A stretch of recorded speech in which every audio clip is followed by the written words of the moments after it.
Hey everyone, I'm Alex. I walk and I talk about debt. Welcome to my channel if this is your first time viewing my videos, and welcome back to all others. If you find value in what I do, please comment and subscribe. So in my last video, I discussed the average credit card debt for all generations of Americans.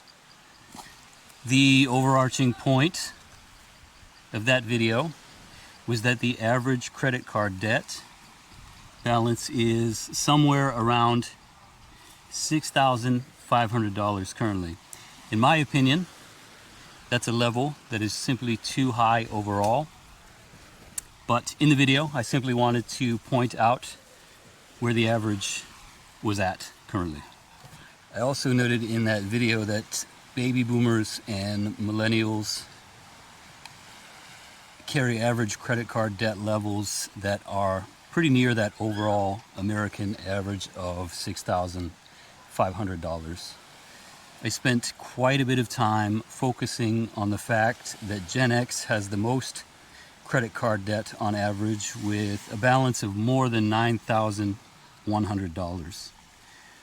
I also kind of asserted that Gen X could fall further, faster, as a result of those debt levels, while also recognizing that they have certain responsibilities that kind of may explain why they have such a relatively high debt load. The silent generation and Gen Z have less credit card debt at around $3,200 each. That said, the data indicates that Gen Z actually may be worse when it comes to credit card debt, because they are showing significant signs of distress, and delinquencies are also rising. The study I'm referring to compared a cohort of similarly aged millennials and Gen Z people between 22 and 24 years of age. The millennial cohort was between the ages of 22 and 24 back in 2013, and the Gen Z cohort, which was 22 to 24 years old, was or relied on data from people surveyed this year. So this study showed that 84% of the Gen Z cohort had general purpose credit cards, while 61% of millennials back in the year 2013 had a general credit card. Unfortunately, the Gen Z cohort is also racking up more debt and falling behind on payments more often than their similarly aged millennials, according to that study and that data, which was compiled by TransUnion.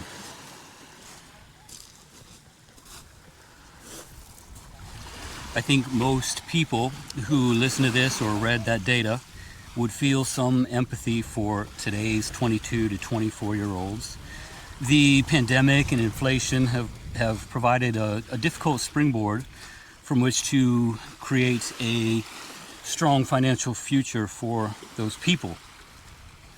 But whether you sympathize or not, credit card interest rates are nearly as high as they've ever been and are approaching 21% on average. Only about 56% of people pay down their credit card balance on a monthly basis. Today's Gen Z youth are more delinquent than previous generations. That means it's likely that they're going to end up carrying greater and greater monthly balances on those credit cards, which, as noted, they use more readily than millennials did. Combine that with record high credit card interest rates, and Gen Z will find themselves on the wrong side of the compounding interest runaway train. So I'm certainly not here making this video to tell Gen Z what to do, other than to say that things do appear to be stacked against them. Gen Z has every right to be disenchanted with what's going on in the economy. Meanwhile, though, they shouldn't use that as an excuse to overextend themselves through credit card debt. So today's young people have real living expenses, and like every other American and every other American generation, when times get tough, they sometimes have to rely on credit cards to make ends meet. But it seems to me that Gen Z has to be extra careful due to external circumstances. If they aren't, the data suggests they're shaping up to face a far worse credit card crisis than prior generations. So until next time, I'm Alex, and this is Alex Walks and Talks Debt.